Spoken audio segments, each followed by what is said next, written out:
Việt Namគេចាប់ផ្ដើមអនុវត្តឲ្យបងប្អូនទាំងអស់គ្នាដោយថ្មីៗនេះគេចាត់វិធានការនៅក្នុងការលុបបំបាត់អ្នកសុំទានតាមដងផ្លូវសាធារណៈចោលតែម្ដងពីព្រោះថាវាប៉ះពាល់ទៅដល់សន្តិភាពសង្គមទីក្រុងក៏ដូចជាប៉ះពាល់ទៅដល់ភ្ញៀវទេសចរផងដែរជាពិសេសមួយទៀតនោះគេនឹងធ្វើការបោសសម្អាតទៅលើក្រុមកេងប្រវ័ញ្ចជាពិសេសគឺ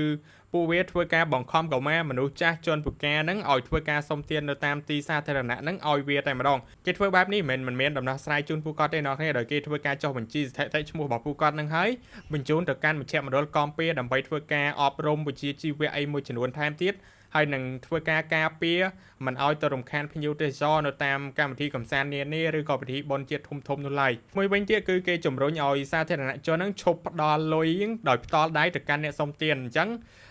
គេនឹងបង្កើតក្រុមសប្បុរសធម៌មួយអង្គការសប្បុរសធម៌មួយដើម្បីធ្វើការបរិច្ចាគតាមនឹងអញ្ចឹងទៅសម្រាប់ពួកគាត់ដើម្បីរក្សាសណ្ដាប់ធ្នាប់អីផ្សេងៗនឹងអ្នកនរគ្នាអញ្ចឹងអ្នកនរគ្នាគិតបែបណាដែរចំពោះរឿងមួយនេះនៅក្នុងស្រុកខ្មែរយើងកុំភ្លេចខមមិនម្នាក់មួយផងនៅខាងក្រោមវីដេអូមួយនេះ